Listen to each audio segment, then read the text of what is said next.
মিটিঙতে লগ পাইছিল আপুনি তেতিয়া মানে দেৱজিত হয়তো যোগাযোগ কৰিলে সুন্দৰ ৰূপত ইমান ভাল লাগিলে আমাৰ গতিকে আমি ৰাইজৰ হৈ ইমান সুন্দৰকৈ যে আমি ধৰক সচেতনতা আমি পাইছোঁ কাৰণ আপুনি ইমানখিনি কথাখিনি ক'লে তাৰ লগতে ৰাইজে ধৰক এই জীৱটোক হত্যা নকৰি যাতে ৰেস্কিউ কৰিব পৰাকৈ যে সুবিধাটো কৰি খুব ভাল লাগিলে আজি আৰু ইমান ভিতৰ এখন গাঁৱত যে মানে ইমান সজাগতা হৈছে সেইটো বহুতকৈ ডাঙৰ লাইফত তাতকৈ আৰু ডাঙৰ বঁটা একো নালাগে এৱাৰ্ড একো নাই ৰাইজে সজাগতা হৈছে এইটো চবতকৈ ডাঙৰ এৱাৰ্ড খুব ভাল লাগিলে সাবধানৰ কাৰণে ওলাইছোঁ আৰু চবেই আহি পালেহি এতিয়া কাকো পথাৰ গৈ আছোঁ আৰু দেখুৱাই আছোঁ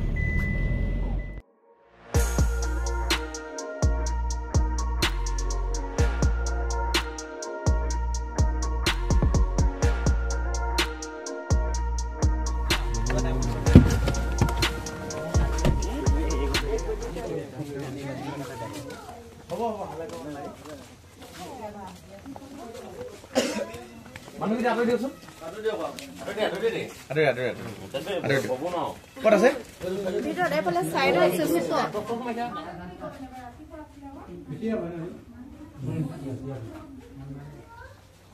কিবা এনেকুৱা দিয়া এনে কাঠ আঁতৰি দিয়ক মানুহবিলাক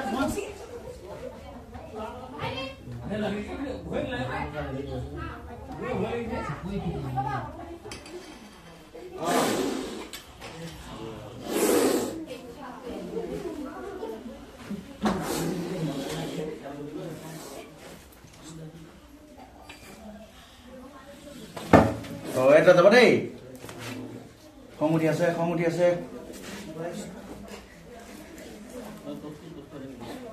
আঁতৰি দিয়ক এজন খিৰিকীতে এজন মানুহ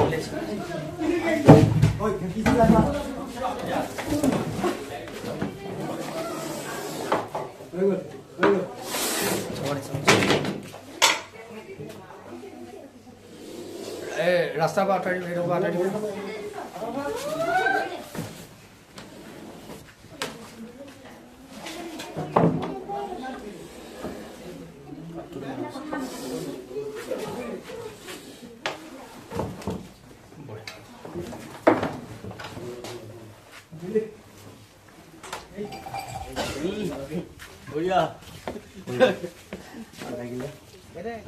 আৰু ৰুদুল দাই সদায় আমাক হেল্প কৰি থাকে এইটো এৰিয়াত যিকোনো বন্যপ্ৰাণী সুৰক্ষাৰ ক্ষেত্ৰত মানে এতিয়া মই সাপটোৰ বিষয়ে কওঁ এই সাপটো ডাঙৰ এটা বহুত ডাঙৰ এটা মানে কি হয় এইটো ক'বলৈ গ'লে অসমত পোৱা চবতকৈ বিষাক্ত সাপৰ ভিতৰত অন্যতম এটা বিষাক্ত সাপ এইটো অসমীয়াত কয় চকুৰ ফেটি আৰু ইংলিছত কয় এইটো মন'কলেট কবৰা ঠিক আছে আৰু এই সাপটো ৰাতি ওলায় এই সাপটো কিন্তু দিনত সোমোৱা নহয় একচুৱেলি ৰাতিয়ে সোমাইছিলে ৰাতি কিবা চিকাৰতে সোমাইছে ৰাতিপুৱাহে আপোনালোকে দেখি পালে কাৰণ এই সাপবিলাক নিশাচৰ সাপ হয় আৰু বাগানবিলাক ওচৰতে আছেতো তো সেইটো কাৰণে এনেই ঘৰৰ ওচৰত একেবাৰে ঘৰৰ কাষত বাগান থাকিব নালাগে মোৰ ঘৰৰ কাষতো ওচৰতো বাগান আছে বা মোৰ ঘৰত 2-3বাৰ সাপ সোমাইছে কাৰণ বাগানখিনি ঘৰৰ অকণমান দূৰত থাকিলে ভাল আৰু কুকুৰা গঁৰাল যদি আছে ঘৰৰ পৰা অকণমান বাহিৰত কুকুৰা গঁৰালবিলাক থাকিলে সেইটো বহুত ইম্পৰ্টেণ্ট বহুত ডাঙৰ সাপ আৰু এই বছৰ চবতকৈ হায়েষ্ট মানে ডাঙৰ ৰুলদা মন'কলেট কবৰা এইটোৱে ৰেস্কিউ কৰিছোঁ মানে এইটোৱে ইয়াতকৈ ডাঙৰ ৰেস্কিউ হোৱা নাই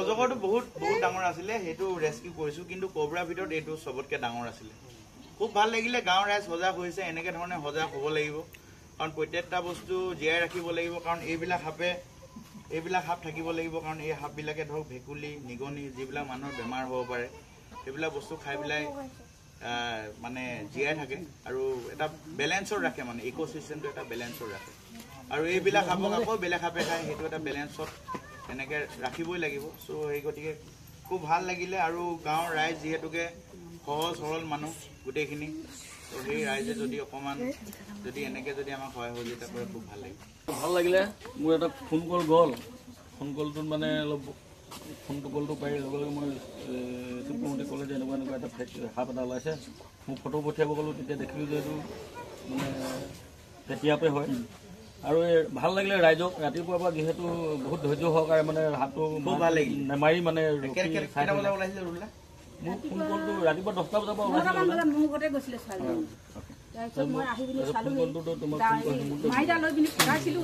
এখেতৰ নাম দেৱজিত মহান্দি এখেতে মানে গোটেই ৱৰ্ল্ডত এতিয়া এখেতে মানে যথেষ্ট জনাজাত আৰু কাম কৰি আছো ৰাইজৰ কাম কৰি আছে কাৰণে। তিনিচুকীয়া ডিষ্ট্ৰিক্ট বুলিয়ে নহয় অল আছামত বহুত অসম অৰুণাচলত বহুত কাম কৰি আছে কেতিয়াবা বাহিৰতো যায় আৰু তেখেতে মানে কি হ'ল বহুত দিনীয়া এটা অভিজ্ঞতাত আজি হাত ধৰি ধৰি মানে বহুতখিনি অভিজ্ঞ হৈছে আৰু এই অভিজ্ঞতাৰ হেৰিয়তে মানে হাতটো ৰেস্কিউ কৰিব পাৰে ধৰিব পাৰে আৰু যধে মধে হাত ধৰিব নালাগে আৰু এতিয়া ৰিচেণ্টলি আমাৰ এটা কাকপথাৰ এজন ভাল মানুহ এজন গুচি গ'ল ৰাজু বুলি আজি এসপ্তাহ হোৱা নাই মোৰ লগত এদিন হাত ধৰিছিলে মানে হাতটো মানে খালী হাতে ধৰিছে তাৰপিছত মানে বাইক কৰিলে তাৰপিছত আকৌ চুহি দিলে মানে এই ধুন্দলি ফেটি এই বস্তুটো গুচি গ'ল নহয় বস্তুটো মানে এই বিষখিনি গুচি গ'লতো ভিতৰতে এই হাতত খুটা ধৰি বিষ পোৱা নাই ডক্টৰে কৈছে কি যিহেতু ফুলখিনি গিলি দিলেতো এইফালৰ পৰা পিছত লাঞ্চত কিবা পিছত মৰি গুচি গ'ল ডক্টৰ ওচৰত নাযাওঁ বুলি ক'লে একো নহয় বুলি ক'লে পিছত মানে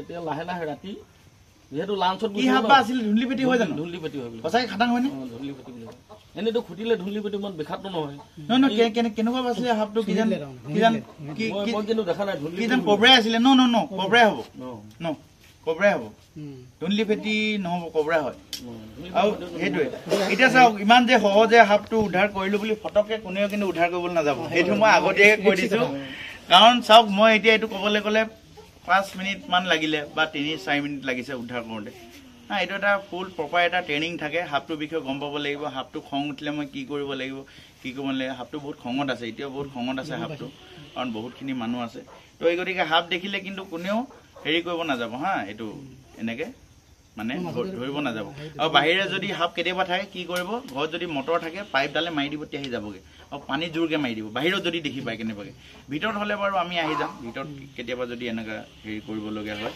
ৰাইজৰ ফালৰ পৰা প্ৰথম কথা ধন্যবাদ জ্ঞাপন কৰিছোঁ দেৱজিতকৰ লগতে আমাৰ দুলদাকো তেখেতসকলে আহি যে আমাক সহযোগিতা কৰিলে প্ৰথম কথা হ'ল কি ৰাতিপুৱাৰ পৰা এনেকৈ সাপটো ওলাইছিলোঁ মই গম নাপাওঁ আচলতে মই অকণমান মিটিং এখনৰ কাৰণে ঘূৰি ফুৰিছিলোঁ যে মোক এই ভটিজাজনে ফোন মাৰিলে LP ফোন মাৰিলে বাইদেউ এনেকুৱা কথা হৈছে আমাৰ ঘৰত সাপ এটা সোমাই আছে গতিকে কেনেকৈ হেৰি কৰিম মানুহ মাতিতে চিনি পাওঁ নেকি মই এতিয়া মই কৈছোঁ মিটিঙত সভাপতি বহি আছোঁ মই কেনেকৈ মাতিম সেই পটককৈ মনত পৰিলে ৰুলুকাই এদিন মোক কৈ থৈছিলে কেতিয়াবা এনেকৈ সাপ চাব ওলালে মোক খবৰ দিব মই মানুহ মাতি দিম তেনেকৈ বুলি ৰুলুকাই মোক পটককৈ মনত পৰিলে লগে লগে মই ৰুলুকাই নাম্বাৰটো দি দিলোঁ মই আমাৰ ভটিজা কৰি সি লগে লগে তেখেতলৈ ফোন মাৰিলে যেতিয়া মিটিং মাৰি আছোঁ তেখেতে মোক মিটিঙতে লগ পাইছে তাৰমানে তেতিয়া মানে দেৱজিতৰ হয়তো যোগাযোগ কৰিলে সুন্দৰ ৰূপত ইমান ভাল লাগিলে আমাৰ গতিকে আমি ৰাইজৰ হৈ ইমান সুন্দৰকৈ যে আমি ধৰক সচেতনতা আমি পাইছোঁ কাৰণ আপুনি ইমানখিনি কথাখিনি ক'লে তাৰ লগতে ৰাইজে ধৰক এই জীৱটোক হত্যা নকৰি যাতে ৰেস্কিউ কৰিব পৰাকৈ যে সুবিধাটো কৰি দিলে ৰাইজেতো ধন্যবাদৰ পাত্ৰই বাৰু তাৰ লগতে আমি আচলতে সাপৰ বিষয়ে ইমান আচলতে আমি অৱগত নহয় তথাপিতো কিন্তু আপোনালোকে যিখিনি বুজাইছে ধৰক এতিয়া আপোনালোকে মাজে মাজে ভিডিঅ'বিলাকত পাই থাকোঁ ক'ৰবাত যদি ধৰক গঁৰালত যদি কুকুৰা উমনি দিছে তাত পটককৈ গৈ পিনি তাৰমানে টৰ্চ নোহোৱা গৈ পিনি চুই দিবগৈ নালাগে হাতে তাৰমানে টৰ্চ মাৰি দূৰৰ পৰা চাই ল'ব লাগে কিবা আছে নেকি কাৰণ কণী খাবলৈও আহে সাপে তাৰমানে এইবিলাক ঢেৰ কথা কৈ থাকে আপোনালোকে গতিকে আমি গম পাই আছোঁ গতিকে ধন্যবাদ জ্ঞাপন কৰিছোঁ ৰুলুকাইকো ধন্যবাদ জ্ঞাপন কৰিছোঁ আৰু লগতে দেৱজিতকো গতিকে আমাৰ এই পৰিয়ালৰ ফালৰ পৰা এখনি গামোচা আপোনাক তেনেকৈ ধুনীয়াকৈ হেৰিটো কৰিছে সজাগতা কৰি এইটো কাম বুলি নহয় তাৰমানে এই যে প্ৰকৃতি সুৰক্ষাৰ কাৰণে ধৰক আমি দেখি থাকোঁ দেৱজিত সেইবিলাক ভিডিঅ'বিলাক দেখি থাকোঁ গতিকে বন্ধুবৰ বুলি কৈছোঁ আৰু তাকে সমবয়স হ'ম তেতিয়া ইমান সুন্দৰকৈ যে কামখিনি কৰি যে প্ৰকৃতিৰ সজাগতাৰ লগতে যে ইমান ডাঙৰ যে কাম এটা কৰিছে আমি কৰোঁ বুলিও কৰিব নোৱাৰোঁ গতিকে আপোনালোকে উপযুক্ত প্ৰশিক্ষণৰ জৰিয়তে ৰাইজক সচেতন কৰি প্ৰকৃতি যে আমাৰ বাবে আছে মানুহৰ বাবে প্ৰকৃতি সকলোৱে একেলগে থাকিব লাগিব ইমান ভাল কথাখিনি যে ৰাইজৰ মাজত প্ৰচাৰ কৰিছে সেইটো কাৰণেহে আমাৰ ৰাইজৰ ফালৰ পৰা ভৰালী গাঁও বা বাহনীৰ ফালৰ পৰা মৰম যাচিছোঁ তাৰমানে গতিকে ধন্যবাদ জ্ঞাপন কৰিছোঁ ৰুলুকাইকো ধন্যবাদ জ্ঞাপন কৰিছোঁ তেখেতে ইমান ধুনীয়াকৈ অকল এইটো বুলি নহয় বিভিন্ন ক্ষেত্ৰত ৰুলুকাইকো সহযোগিতা কৰি থাকে ৰাইজৰ লগত গতিকে সকলোলৈকে আমি অশেষ ধন্যবাদ আৰু কৃতজ্ঞতা জ্ঞাপন কৰিছোঁ আমাৰ ৰাইজক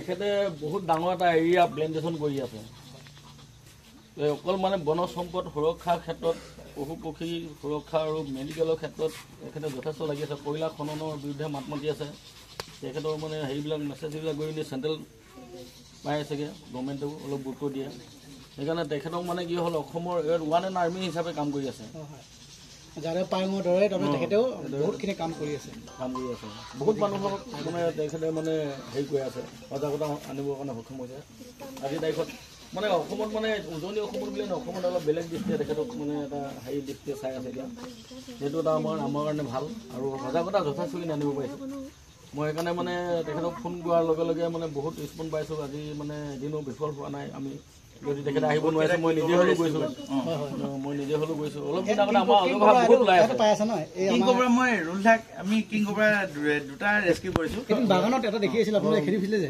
বাগানত কম ডাঙৰ আছিলে সেইটো ডাঙৰ আছে কিং কোব্ৰাটো ইয়াতকৈ ডাঙৰ তো এইখিনিতে মই দুআষাৰ কথা কৈ দিওঁ সাপৰ বিষয়ে। আচলতে সাপবিলাক কি হ'ল, সাপে এনেকৈ ফটককৈ এটেক নকৰে। চাওক এতিয়া এটা কিমান বিষাক্ত এটা সাপ আছিলে, ইমানখিনি মানুহ আছিলে, কাকো এটেক নকৰিলে। আচলতে সাপটো যেতিয়া গছকি পোৱা যায় তেতিয়াহে সাপে মানে এটেক কৰে। আৰু ক'বলৈ গ'লে আমাৰ যিখিনি ওচৰে পাজৰে যিখিনি থকা সাপ, সেই সাপবিলাক প্ৰায় অবিষাক্ত। আৰু এটা কথা জানি থোৱাটো উচিত যে আমাৰ ভাৰতবৰ্ষত কেৱল 20% সাপহে বিষাক্ত, বাকী 80% সাপে অবিষাক্ত। আমি যিবিলাক সাধাৰণতে যিবিলাক সাপ দেখি থাকোঁ, ধৰক মুচুৰা সাপ, ধুন্দুলি ফেটি সাপ, পানী সাপ, এইবিলাক একেবাৰে অবিষাক্ত সাপ। এইবিলাক সাপৰ কোনো বিষ নাই।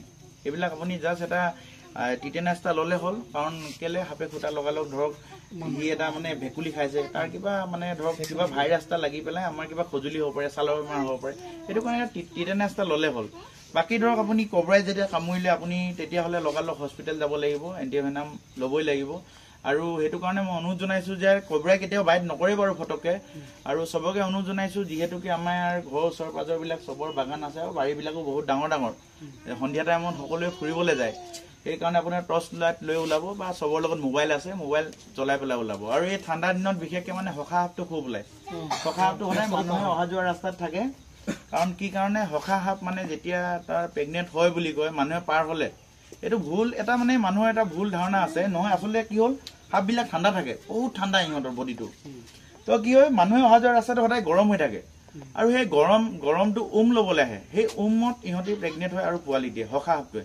তো সেইটো এটা কথা। সেইটো কাৰণে মানে মই আপোনালোকক জনাই ৰাখিছোঁ যে কোনোবাই ক'লেও, আৰু কোনো সাপৰ নেজত বিষ নাথাকে, পৃথিৱীৰ কোনো সাপৰ নেজত বিষ নাথাকে। আৰু সখা সাপৰ নেজত বিষ থাকে বুলি কয় যে, নেজত নহয়, মুখখন আৰু নেজডাল দেখিবলৈ একে। মানে কি হয়, মুখখন মানে নেজৰ পিনে ঘূৰাই থৈ দিয়ে, বুজিছে নাই? সি ইমান টেঙৰ হয়, মুখখন নেজৰ পিনে ঘূৰাই থৈ দিয়ে। আৰু যেতিয়া মানুহে যদি গছকি পায় কেনেবাকে, বা এই ওচৰেদি এনেকৈ গ'ল লাইট নমৰাকৈ, তেতিয়া ফটককৈ যদি লাগি গ'ল তেতিয়া মাৰি দিলে। নহ'লে ফটককৈ মানে এটেক নকৰে সাপে। সখা সাপতো বহুত বিষাক্ত চাগে, বহুত বিষাক্ত, হাইলি ভেনামাছ। অসমত চবতকৈ পোৱাৰ ভিতৰত বিষাক্ত সাপ হৈছে সখা সাপ, এইটো চকৰি ফেটি সাপ, আৰু এটা আছে ব্লেক ক্ৰেট আছে, আৰু কিং কবৰাটোতো কামুৰিলেহে মানুহটো ইমান ভিতৰত জীয়াই নাথাকিব। মই যদি টিঙাইটো যদি মোক কামুৰে, সেই ডিগবৈ পাওঁতে মই চাগে মৰি থাকিম। মানে সেইটো কাৰণে আমি সদায় কি হয়, সাপ দেখিলে আমাৰ লগত যোগাযোগ কৰক, মানে নিৰীক্ষণ কৰি থাকিব, অকল চাই থাকিব। আৰু কেতিয়াও অপকাৰ নকৰে সাপে, অপকাৰ। আৰু ৰুদুল্লা ইয়াত আছে, ৰুদুল্লা কণ্টেক্ট কৰক। এনেকৈ যেনেকৈ নিৰীক্ষণ কৰি থাকিলে, আমাৰ যেনেকৈ আজি সময় লাগিলে, আমি এদিন এনেকৈ আমাৰ তিনিচুকীয়া এইপিনে বহুত ভিতৰত শ্ৰীপুৰীয়াৰ পৰা আমি ৰেস্কিউ কৰিছোঁ, 2 ঘণ্টামান লাগিলে। অৰুণাচলৰ পৰা আহি আছিলোঁ, সাপটো চাই থাকিলে, ৰেস্কিউ কৰিলোগৈ। তো এইখিনিয়ে কথা। ধন্যবাদ, আপোনালোকে সকলোৱে এনেকৈ সহায় সহযোগ কৰিব। আৰু কিন্তু টৰ্চ লাইট লৈ পেলাই চবেই ওলাব দেই। টৰ্চ লাইট লৈ পেলাই চবেই ওলাব। আৰু এইখিনিয়ে আৰু কথাখিনি। ঠিক আছে, দিয়ক, ধন্যবাদ। ধন্যবাদ। ঠিক আছে। লগতে টিমটোক মই চিনাকি কৰি নাই। চবতকৈ মোৰ ভাইটি ৰিপজ্যোতি হাজৰিকাই ক্লেপ এটা লাগে, কাৰণ ভিডিঅ' কৰাৰ কাৰণে মই ওলাওঁ। যদি ভিডিঅ' নকৰে মই নোলাওঁ, ঠিক আছে? মেইন মানুহ হয়, ৰিপজ্যোতি, আৰু ৰিপজ্যোতি ককাই দীপজ্যোতি, আৰু আমাৰ এই আমাৰ একে মেম্বাৰ হয়। চ' আমি কিন্তু থাকোঁ, অনুপম গুৱাহাটীত থাকে, যেতিয়া ঘৰলৈ আহে তেতিয়া আমি একেলগত থাকোঁ। ভাইটি কিন্তু মেইন হয়, ভিডিঅ'খিনি গোটেইখিনি কৰে, যিমান ভিডিঅ' এডিটিং চব। কাৰণ কেলে সজাগতাৰ কাৰণে ভিডিঅ' দিবই লাগিব, মেইন মানুহ। মই ৰেস্কিউ কৰোঁ, সেই তেনেকুৱা। খুব ভাল লাগিলে, আৰু মই চবকে ধন্যবাদ জ্ঞাপন কৰিছোঁ দেই। আমাৰ ফালৰ পৰাও সকলোকে, টিমটোৰ সকলো সদস্যক ধন্যবাদ জ্ঞাপন কৰিছোঁ, বিশেষভাৱে ৰুদুল কাকো ধন্যবাদ জ্ঞাপন কৰিছোঁ। থেংক ইউ, ৰুদুলাক মই সদায় ধন্যবাদ। মই মানে কি হ'ল, সঁচা কথা ক'লে মই চকৰি ফেটি বা মানে কিং কবৰা মই ইমান সাহস নকৰোঁ। নাই, একদম ৰুদুলা, এইটো সাৱধান। মানে এইটো মানে এই বেগটো নোহোৱাকৈ মই ফটককৈ ধৰিবলৈ মন নাযায়। এই বেগটো লগত থাকিলে ভাল। এনেই মানে ঠাইকেট কিবা কিবি এইবিলাক ধুন্দুলি ফেটি কিবা কিবি ধৰিছোঁ, কুকুৰাটো অলপ লাগে, হাঠিয়াৰ লাগে। ঠিক আছে, থেংক ইউ। দাদা আহিছোঁ দিয়ক।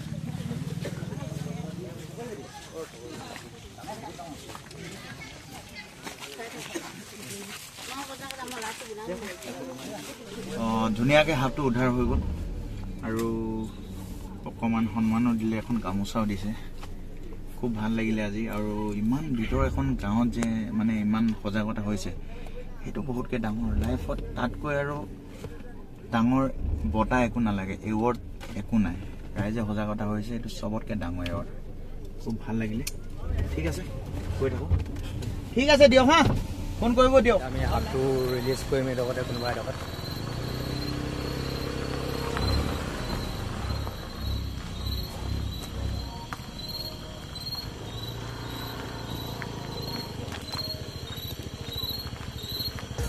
বোলে অকণ পিছলৈ কৈ দিয়ক তেনেকৈ আমি আহি গ'লোঁ এইটো খুলিলে খুলি দিছোঁ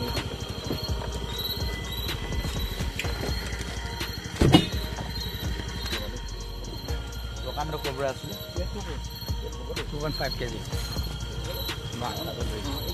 ভাল আছিল কাকপথাৰ ওচৰতে আমি যিহেতুকে ৰেস্কিউ কৰিছিলোঁ সাপটো সেইটো কাৰণে ওচৰতে থকা কাকপথাৰ গণ্ডগুৰি ৰিজাৰ্ভ ফৰেষ্টত এই কবৰাটো আমি এতিয়া ৰিলিজ কৰি দিছোঁ বহুত ডাঙৰ আছিলে কবৰাটো চাউণ্ডটো শুনিছে আপোনালোকে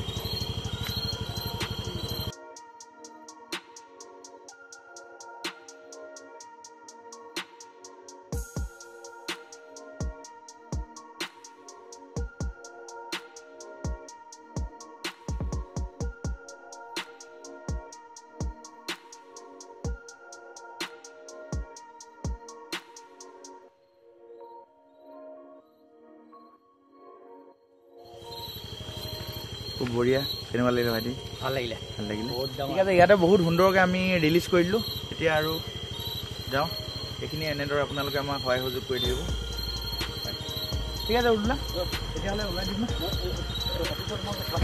অফিচত যাওঁ ন ঠিক আছে ব'লক অফিচত যাওঁ ব'লক ঠিক আছে সকলোৱে আমাৰ ইউটিউব চেনেলটো চাব আৰু যিমান পাৰে শ্বেয়াৰ কৰিব আৰু এনেদৰে আমাক সহায় সহযোগ কৰি থাকিব প্ৰকৃতি সংৰক্ষণৰ ক্ষেত্ৰত গো গ্ৰীণ বাই বাই ছাপোৰ্ট কৰি থাকিব দেই সকলোৱে